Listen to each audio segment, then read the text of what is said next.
Good morning. You can do better than that. It's Sundance. We're at Sunrise House. Good morning. All right, amazing.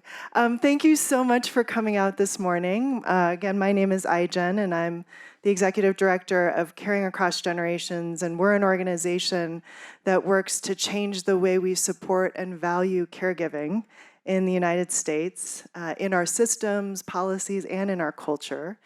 And film, television, storytelling is a huge part of our work because we really believe that the stories we are surrounded by, that we're immersed by, shape so much of how our society operates and how we all experience life in this country. And we're going to have an amazing conversation about caregiving and storytelling with one of the best panels on this topic that I can imagine. It's kind of a dream come true. So I'm going to go ahead and introduce them just to get us started. We have with us Jenna Murray. Please welcome Jenna. She is an Eastern Shoshone MD PhD student at the University of Utah and participant in the 2024 Sundance documentary short Winding Path, which is screening tonight. Amazing. Give her a round of applause. We have with us Liz Sargent, who is the writer-director of the short film Take Me Home. Take Me Home is beautiful. It premiered at Sundance 2023 and is currently in development as a feature. So excited. Welcome, Liz. And last but not least, we have my dear friend, Richard Lui, who is, yes, big round of applause. Thank you. MSNBC newscaster and director of the beautiful film Unconditional. Another round of applause for our amazing panelists. One of the beautiful things about care is that we all have a really important care story. From the time we're born to the time we die, we count on the care of others, and it's just such a fundamental part of being human and so universal. And every room that I'm in, the room just comes alive as people share their care stories. It's such an important part of our lives and our experiences. And yet, it can often feel really challenging. Really difficult, really isolating, because especially in this country, we don't have an infrastructure, systems, policies to really support us to take care of the people that we love. We don't have universal childcare. We are one of the few countries in the world that doesn't have a paid family and medical leave program. We don't have universal aging or disability care. And what we have is a lot of overstretched working family caregivers, one of whom is on the stage tonight, two of them actually. And we have underpaid professional care workers, majority of whom are women of color. And all of us are struggling, and we all feel somehow in this universally shared experience really, really isolated. And the good news is that is actually starting to change because of some of the storytelling that we're going to talk about tonight, and because COVID kind of gave us this collective experience. It's almost like the isolation of COVID helped us all find each other and recognize that this experience of caregiving connects us all, and that we all need and deserve more support as we care for the people we love and as we need more care. And so last year was a watershed year for this issue. President Biden signed into law the most sweeping executive order on care in history. We have more champions in Congress than we have ever had. States are passing bills. New Mexico passed a ballot initiative to permanently fund childcare in its budget. Washington State launched a new long-term care benefit, the first in the country. We have this momentum, and we're also seeing it in popular culture. There are more and more television shows that have caregiving storylines, and more films focused on this really formational, profound experience of caregiving. And the 3 projects represented on the stage tonight are some of the most moving ones that I've seen recently. So I'm so excited to dive in and have you learn more about them if you haven't seen them. And we're going to start with just having each of the panelists introduce a little bit more about their projects and how they came to life, how they came into being. And we're going to start with you, Jenna. Thank you. So first, I'm Eastern Shoshone, and we are on our traditional homelands, so it's custom for us to introduce ourselves in our language in case we have relatives. So Sasaki Yik na Jenna Murray me nanihant nanue ne o hahuchu waipa huihu. So hello, if there's any relatives in the room. My project, I was the subject of a film called Detetse Voi o Ninjakan, or Winding Path, and it follows my story as an Indigenous person who grew up off reservation in an urban area and kind of had this experience of walking between 2 worlds of, my urban life in Las Vegas, Nevada, and then also the time I spent on my reservation, which is the Wind River Reservation in Wyoming. Throughout my life, I noticed tons of health disparities that affected my family and didn't affect, some of my white colleagues or classmates, and that stuck out to me from a young age. And I also watched my mother, my grandmothers on both sides of my family, act as caretakers their entire lives to different relatives. And that was something really normal to me. And I don't think it was until I was older that I really realized how much it impacted them and even led to, depression and anxiety and just complete burnout. And so those kind of combined experiences have led me to pursue medicine. So, I have that experience on the kind of informal caregiver side, and now I get to be on the formal caregiver side. And our health system is broken, and it's something I care deeply about. And something I really care about is just access to health for Indigenous people. In the 1800s, when we entered treaties, we were promised health care, and we don't get that. I lost my grandfather to a preventable death because he chose to live on his ancestral homelands and didn't have access to care. And so the film really talks about all of that from kind of my point of view, and it also touches on my own experience struggling with mental health and substance use, and how I became the patient and my community was my caregiver, and how that impacted me. And so it touches on a lot of themes that I think are super relevant to caregiving and medicine and just the need for reform. So thank you. Beautiful, thank you. Liz. I grew up in a suburb of Chicago. My parents are white Midwesterners. They had 4 biological kids, and then they started adopting and ended up adopting 7 children. 6 of them are Korean adoptees, and several of them have different disabilities. So this is the reality I grew up in that I just thought was normal. I'm the middle child of all of them, and I've always just been worried about the youngest sibling who has a cognitive disability, and what would happen to her when we grew old and what that transition moment was. And nobody ever talked about it. They didn't want to bring it up because they thought it would be a burden. They thought it wasn't my responsibility, but it was actually more stressful to not talk about it. And so through this work, it started as a documentary. I was in New York trying to be a modern dance choreographer, starving arts in New York. And my mom would call me and she would be asking me to help mediate the emotions of my youngest sister, Anna. And my other sister wasn't diagnosed yet, but was going through borderline personality and had gone off the grid, and we couldn't find her. And I think there was a lot of blame and a misunderstanding about what mental illness is. And so I decided to go on a journey to try to find her. And I really thought to myself, how do we weigh our own independence and goals of being an artist and our responsibilities to our family? And I felt like a lot of, therapists would say, disconnect yourself, that's not your responsibility, you're an adult. And I would say, you know what, I'm not okay with that. I think this is what's important, to be a human, to be there for them. And so in a way, making this work has been combining the two. So anyway, I skipped the question. The question is, this short film premiered at Sundance last year, and it stars my sister. It's written for her. It's about an adult woman with a cognitive disability whose mother dies without leaving a plan, and her sister has to come back and work out the transition.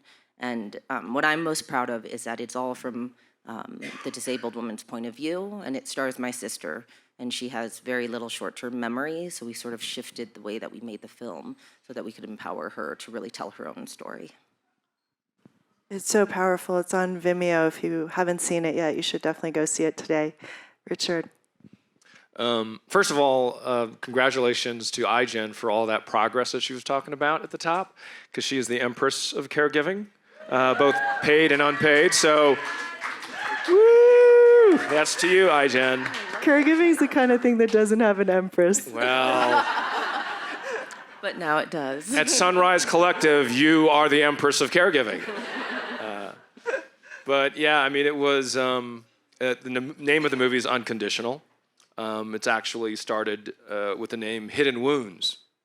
And then I came here last year and we were at the last moment deciding, okay, we have to hit save, and we're having to go out with a name now.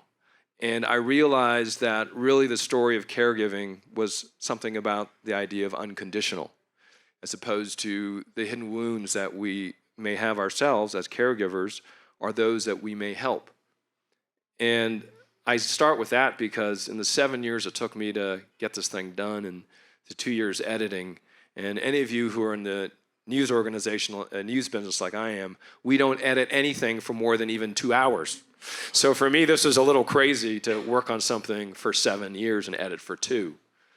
But it taught me a lot about my journey caring for my dad during that time. I cared for him for 8 years. And so he passed when we were editing, and that just showed the duration of the project. And it taught me a lot about us as a country, us as people, and how we like to focus a lot on when we arrive. We all like to gather, right? When we're born, everybody's gathering, we're buying stuff. Come on over, let's eat, let's gather, let's eat, let's gather, let's eat. And then when we leave, the departures, we really don't necessarily want to embrace the departures. But the departures are just as rich and deep. And so I really wanted the film to show both the jewels and the pains, that the mental health journey as well, that me and 2 other families are going through. So it involves 3 families over that 7-year period in film. I have seen all 3 of these works, and I feel like there's so many common themes and also so many differences in the experiences. And every caregiving experience in a way is unique. And there's just echoes of some of the same themes. And I'd love to hear you all reflect a little bit on kind of what you feel like some of those commonalities are. And also, if you've learned, like you were just reflecting on what you've learned over the last 7 years, what have you learned about how both the commonalities and the specificities of these experiences can help us gather? We'll start with you, Liz. You first. Yeah, I think the commonalities are of us just being there and doing the work and going through the journey. You know, it's the hero's journey. It's going to be dangerous. It's going to be emotional, and you're going to grow a lot. And that's been really fulfilling for me. And I think that's what I've learned through watching all of these films, is that we can do this work and it can be additive to our lives, and it can be empowering, and this world can function in a better way. Yeah, I guess that's what I would say. Richard? You know, the films that this panel represents, and others, those of you who have worked on caregiving themed films, I think what I have seen is actually what one of my objectives were, which was to show what we don't see, that is truly formative of something great, despite something that has been so difficult for us in the past 5 years. We've gone through one of the largest cataclysms in hundreds of years. And I think the stories of those caring for other people really redeem that we are possibly very good at our hearts. I'm not trying to sound like I'm giving a sermon, so I'm sorry I use the word redeem, but my dad's a pastor, so it's in my brain a lot. But it is one of those ideas that it takes down all of our differences in a way that is wholly different than any other magic sauce. It is the super ketchup, right? Caregiving, you put it just makes everything go away. Who cares if you're tall or short, purple or yellow, or big feet or small feet? And that's what I've seen in your films as well as in others. And I think that is why doubling down on these kinds of stories, arriving and leaving, are important right now. You will find that Richard has the best metaphors. Super ketchup. I like ketchup. Jenna, do you want to add anything? Yeah, I think I completely agree. And I would just emphasize, I think these 3 films, although different, they do so much to break stigma, just stigma surrounding caregiving, mental health, cognitive disabilities, addiction. And that is so important. I know for me personally, when I was struggling with mental health and addiction, like, I saw nothing representative of me, and I felt so alone, and I felt shame, and I felt guilt. And I like to think if I was able to see something like this, maybe it would have been a comfort to me, or maybe I could have gotten help or done something a little sooner. And I think that's so powerful. Yeah, those shades, you want to go? There's shades of what mental health and shades of what disability might be, because I see this a lot in the language we'll use on news. It's a 1 or a 0, right? Mental health is a 1 or a 0. And we equate mental health with mental illness way too often. Like, it's crazy, crazy time. Yeah, I was just going to say, I feel like a part of my journey in my film and the writing of it was actually not to focus on the person caring for.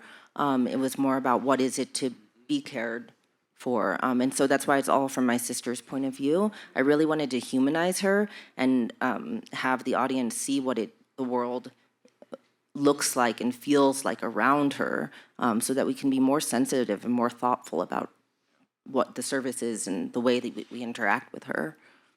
I think that's such an important point, because it becomes so easy, I think, to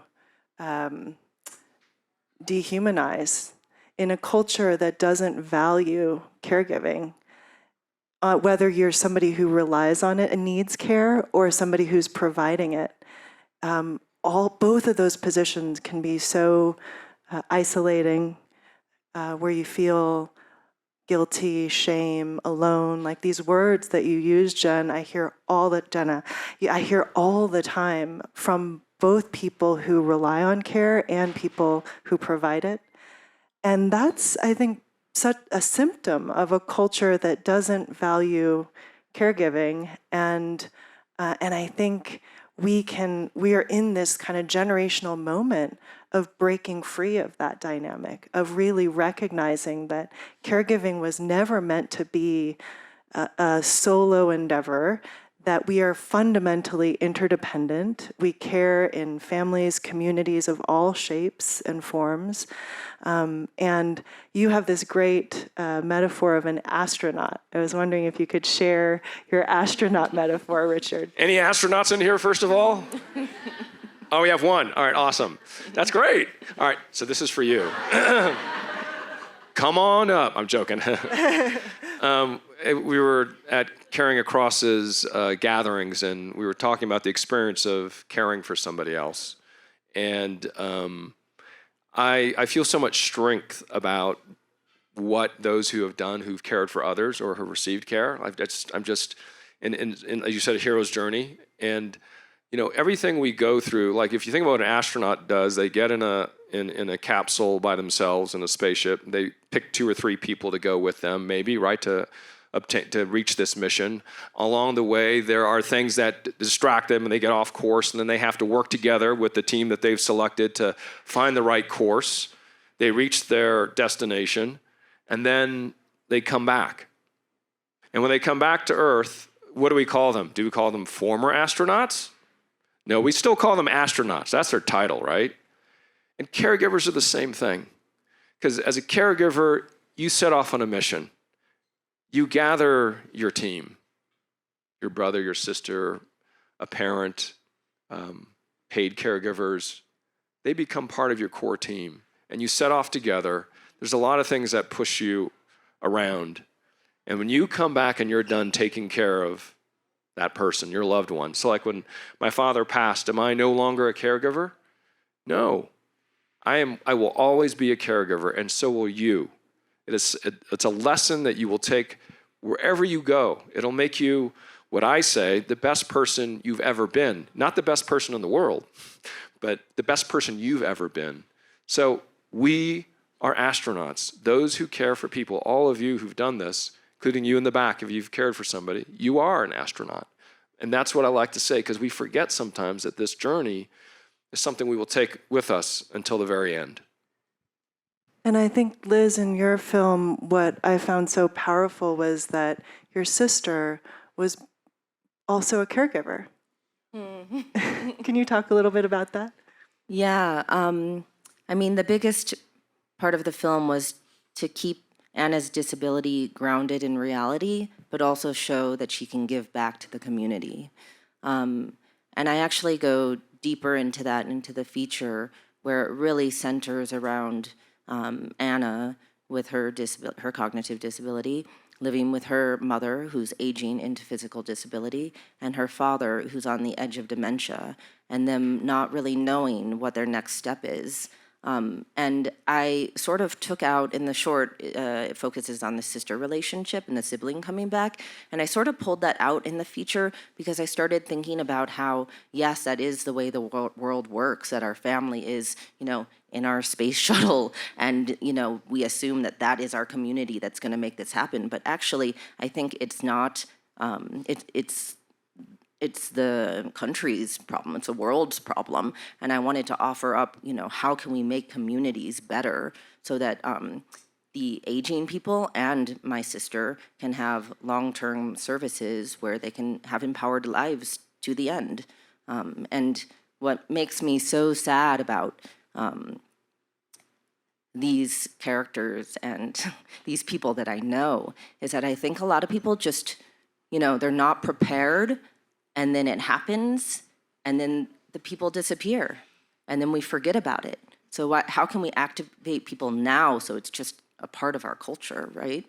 Yes, and I think we have so much to learn from Indigenous cultures. Jenna, I wonder, you talk so much about community care. Talk to us about what that looks like in your community.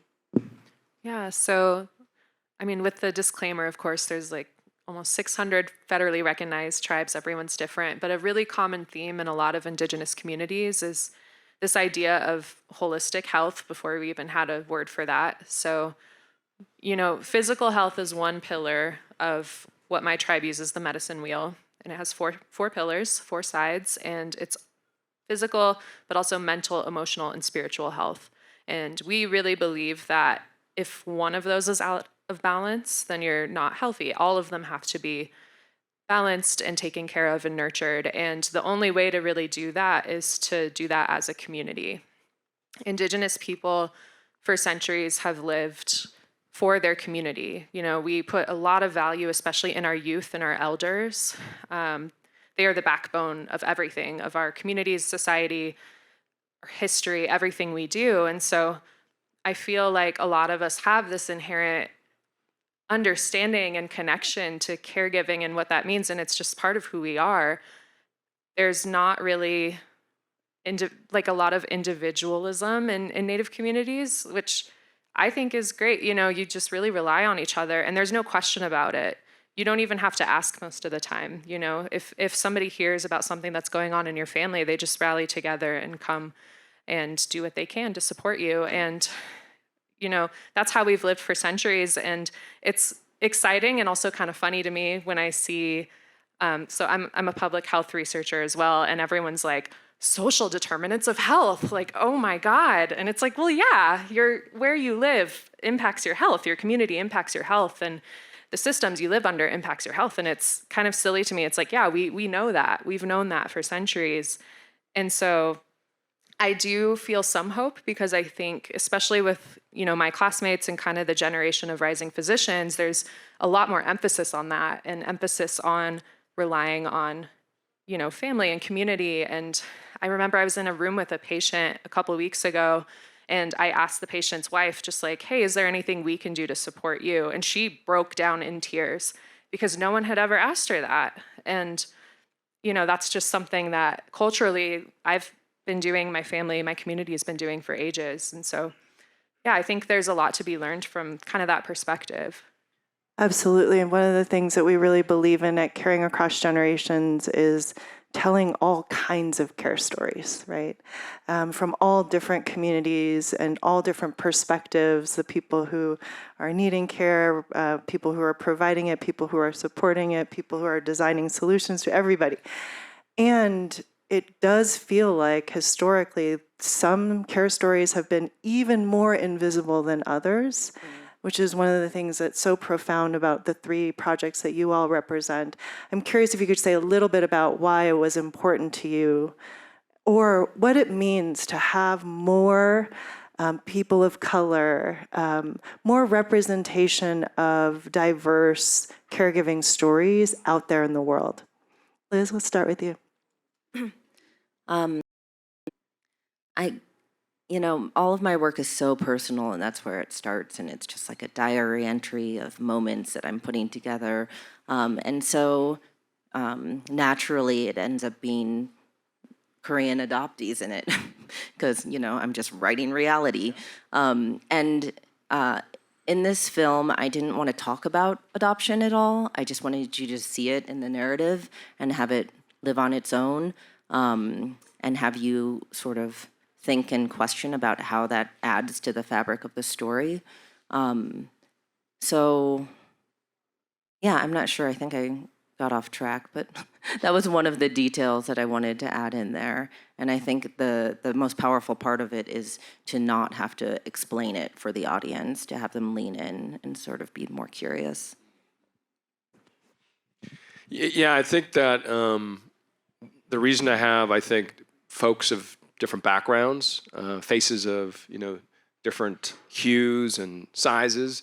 I really believe that, over the last 5-10 years, we've been living through a space I call a selfish pandemic, a space where we have found ways to dislike each other and hate each other. And any space that I can find to tell a story that shows the opposite, because that's the truth, that's the reality, is that we share more than we have difference. And so in the caregiving space, in the film Unconditional, we have 3 families. One with, a family with unauthorized immigrants and their descendants who are of Chinese descent. We have a evangelical family, military and a ranger from Alaska with 2 sons. We have a female Marine with her husband, also in the Army, with 1 son, and she has terminal cancer. And he's, battling PTSD. I'm Alzheimer's in my family, all very different. And that was one of the concerns going into this is, how does this all work together?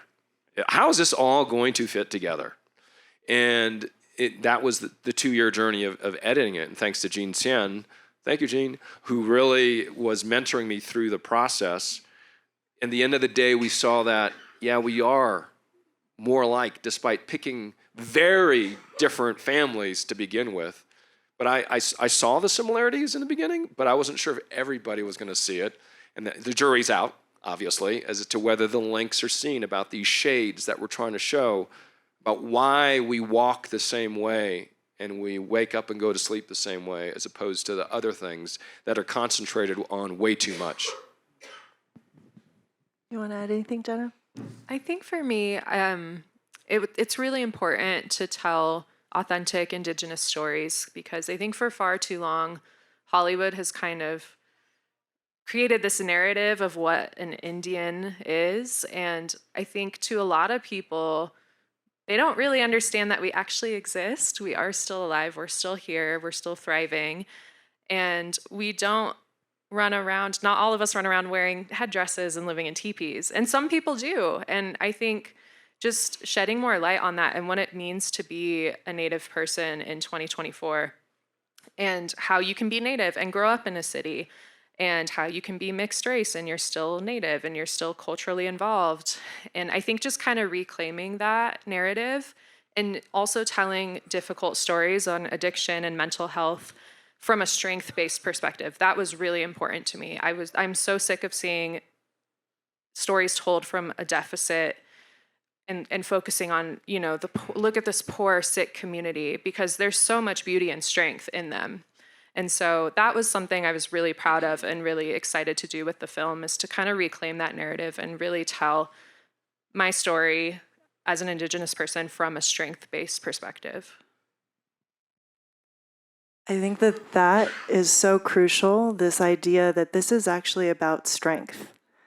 And when we lean into these stories, we see how strong we are through our interconnection and our interdependence. And there's a market for this. I mean, we're here at a film festival and talking about film and the film industry, and Caring Across Generations and the Norman Lear Center Media Impact Project, we did this study that found that audiences respond really positively to authentic, culturally specific storytelling about family-led and community-oriented care. There is a huge demand for these stories because people want to see their own realities reflected, and they can see them reflected through all kinds of different stories. And that, I think these 3 projects really prove that, but our research proved that too, which I think is so powerful. I mean, has that been your experiences? How have audiences responded to your films, Richard and Liz? I think that obviously the choices made by the filmmakers are between distinction and inclusion. And so, for instance, in the 2 films I've done on caregiving, it's not like we said, okay, here is your Black family, here's your Latino family, here's your Indigenous family, here's your API family, here's your white family. Even though the first film had all of those representations in it. And so, as opposed to saying, being distinctive about it, we just included them in the story. And I think that what that question is, there's a lot of follow-up questions I'd have, but I think it rings true that in the stories that we tell, if we can include those journeys. So I think the reason, well, what we tried to do, for instance, in Unconditional, is to say, yes, these are military families, but they're not military families every day. But some days they are military and they are evangelical. Some days, just like you are 100% male and 100% a veteran. But we like to divide people into pies. And so I think through the films that I've done, I've tried to show, no, people are 100% plus 100% plus 100% plus 100%. And you cannot say, oh, well, you're only half of that, or you're only a third of that. No, no, no, no. You are all of those all at once if you want to be. And I think that's important in storytelling, to respect that of all people. You know, I'm a person that was living through mental health challenges. Was I living through mental illness? No. But what does that mean in between? Well, I'm figuring it out too. So I think that, but does that mean that therefore that's 30% of who I am? No. It's up to me to decide. So when we walk into rooms, which we all do as people, sometimes people say, oh, you're that. And you go, oh, no, no, no, no, no, no. I am not that. I'm actually that, this, and then. And they don't know that. So I think in our films, I tried to do that as well, to give you all the 100% that you are. I guess I would build off of that and say, I feel like the family that I built in this film, was an adopted family. The mother was white. They lived in sort of like a Floridian middle-income family. It wasn't poverty. And it's sort of that disability and family can look many different ways. That's the way I grew up. And so when I'm crafting all the details, it's so from reality, and it's so from my unique reality that is all of those layers that are, not obvious in their order. And I was really surprised with this film because I made it was so personal. We filmed it in my parents' house. My mother plays herself. My sister plays herself. My husband was a producer and DP. My other sister who's in education was the educational director. It was a lot. So, there's a scene where all of my siblings, my 10 siblings or whoever was in the area and their families came and they played the community. And that got cut out of the film because, you shouldn't direct all of that family at once. It was like, yeah, it doesn't work for all the filmmakers in here. But I was so surprised by the life of this film. Not just getting into Sundance, but we've played almost 42 festivals now, and we're sort of just trying to close that up because it's a lot, and we're trying to move over with the feature. But the fact that it just kept getting programmed because people knew that this story was going to resonate with their audiences because it's a universal story, because it's a human story, has been very surprising to me.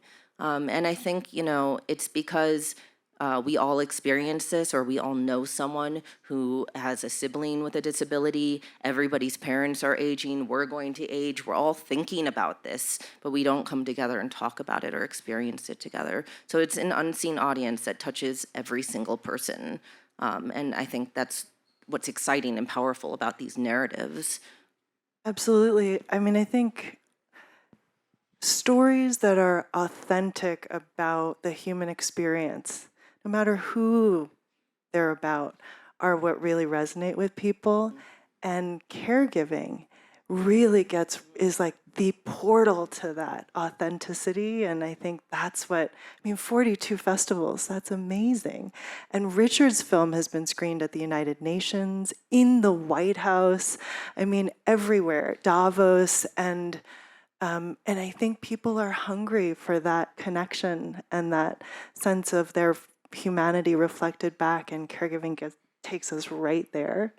What are your hopes for your film premiere tomorrow?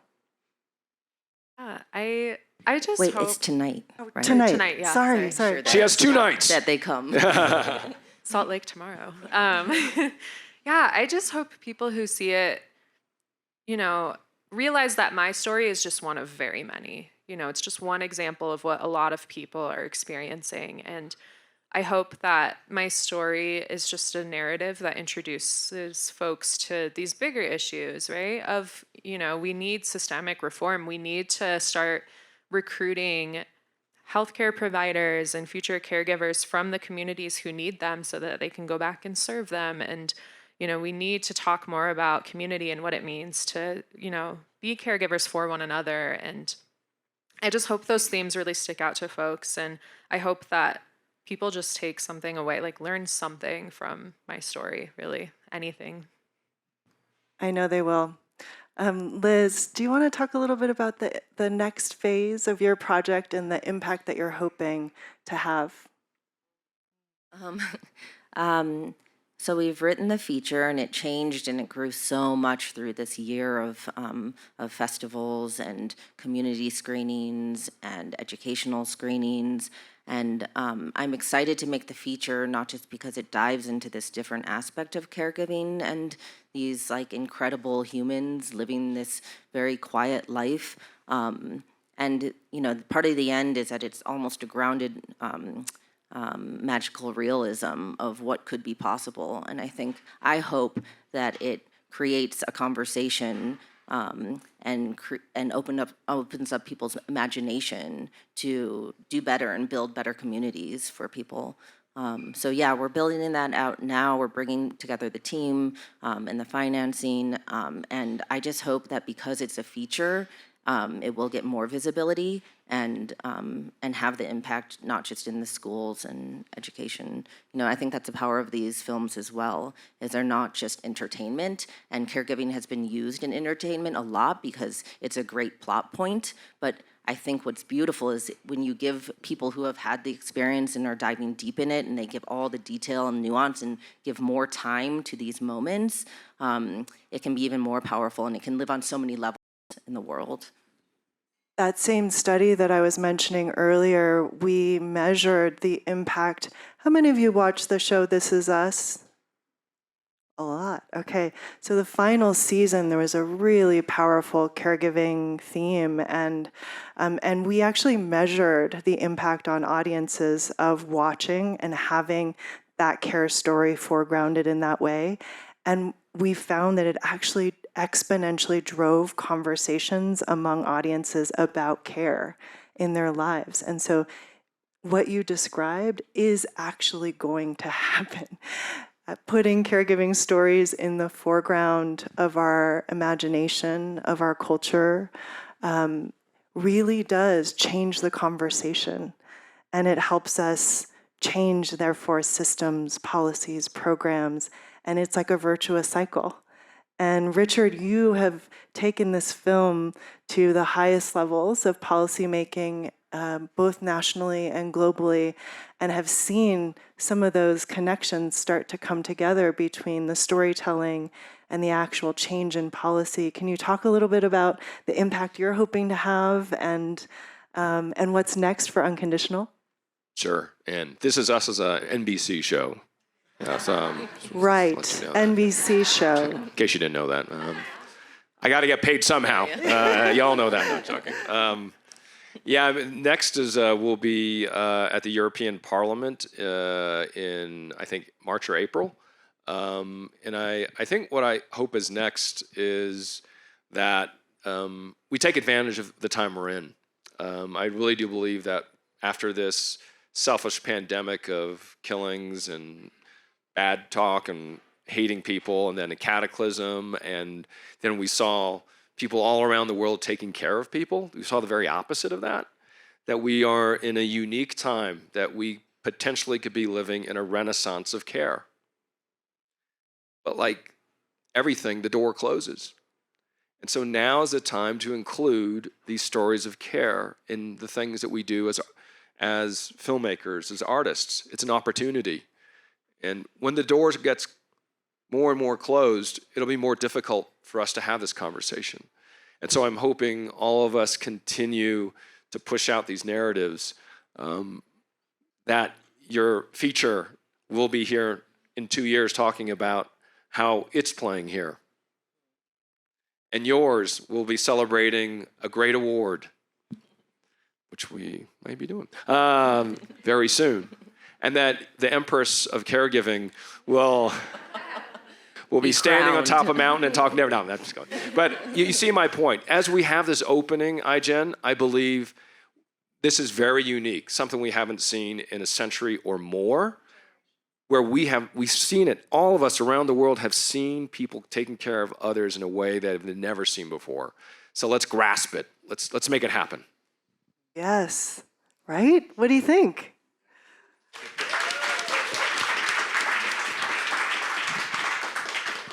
I want to say thank you to the three of you for the stories that you've given to us and to this country, and the courage to tell them, helping us all feel less alone and more hopeful. We are so lucky to have storytellers like you reflect this part of our experience that is so, so important and profound to us. Can we give a round of applause to these incredible storytellers?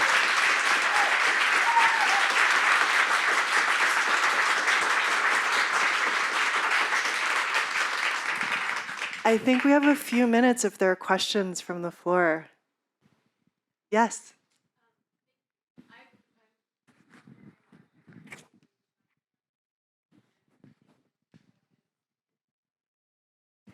Coming from a community where many generations live under the same roof, I'm curious as for the panel, if you think this movement towards caregiving is connected to the conversations that have been happening around decolonization and an aging U.S. population. Yeah, I mean, I think so. There's a lot of movements in medicine to like decolonize medicine, and what does that mean? And I think that's really what it means, is just like, let's rely on community more and go back to like these basic principles that a lot of our cultures, not just Indigenous people, but I think a lot of cultures have had for centuries. And yeah, also there's so many similarities, right? Like my family, we have multiple generations under one household, and that's just how you live. That's how you do it. And the care for those folks just is better. There's studies that have been done on this. Outcomes are better. People who are ingrained in community and care for one another under one household have better health outcomes. And I think it is totally all intertwined. And the more conversations that we can have about this, the better. I think most of us in this country have been taught that caregiving is an individual family responsibility, and if we can't manage it, it's somehow our personal failure, right? That we don't have the right job, or we haven't saved enough, or bought the right long-term care insurance, as opposed to seeing it as a system failure. And I think what we want to do, what this era of caregiving allows us to do, is write a new story. That we actually deserve to live in a country where we are supported to take care of the people we love. And we deserve affordable, quality childcare. Every person with a disability deserves to be able to live in their homes, in their communities, connected to their people they love, live full, whole lives. Every older person deserves to have the support they need, whether it's from family or professional caregivers, to live with dignity as they age, to be the authors of their own story. And every person who's providing care deserves support. If you're doing it as a profession, you should earn a living wage with benefits. This should be a job that you can take pride in and support your family on. This is all possible in this era. And it's not either the individual or systems and policies. It's really both and a culture that supports us. And I think that's the promise of this time, I think. And it's so exciting. Yes.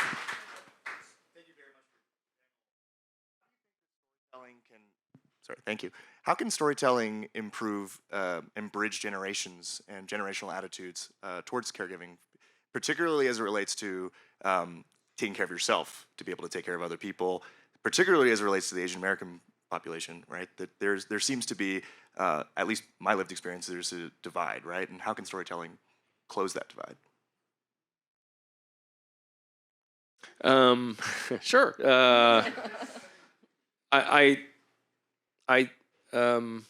realized something because the person that got me into this film, her name is Daphne. She works at AARP, and she said, "Hey, Richard, I know you're flying from New York to San Francisco to take care of your dad." She said, would you be open to us sending a camera crew out to, film you doing that? I was like, well, it's not very interesting. I mean, just me taking care of my dad, flying, And then she did it, and then I watched it, and then I realized that these generational difficulties in communicating what you might see as care versus, for instance, your parents or your grandparents, is a difficult divide and gap.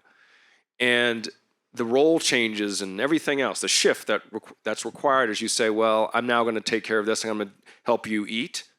I'm going to help you walk. These are, without saying it, whole role changes. But by showing somebody that very change, as opposed to telling them that, is a great way of getting there.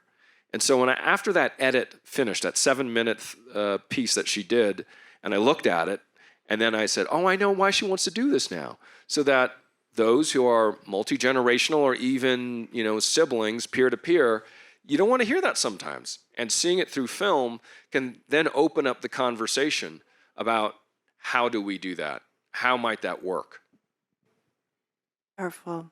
I want to give Liz, who really played a leadership role in bringing this panel together, the final word today. No? Yeah. Thank you. No? No, Okay, you can say no. But I want to say thank you all so much for being a part of this morning's conversation, and huge thanks to Sunrise House. I just want to say, last time I was at Sundance, I was at the Latinx House. It was their first year, and it had just opened, and it created this incredible space for Latinx storytellers, but really for all of us who wanted a space of belonging here in this film festival and felt a little isolated or lost. And And I met Daniel Day Kim there because he was so inspired and excited about the idea of creating a space for AAPI communities as he was seeing this Latinx house unfold. And it was an idea, a vision, a dream, and here we are. It is incredible that we have this space here, that we have a space to talk with storytellers like the ones here, and that we're continuing to grow the space and connect all the Latinx space, the macro house, the indigenous house. These are places that will democratize the story of who we are and who we can become. And I'm just so proud and grateful to Sunrise House for coming into being and for creating this space for the conversation about care today. Thank you all so much.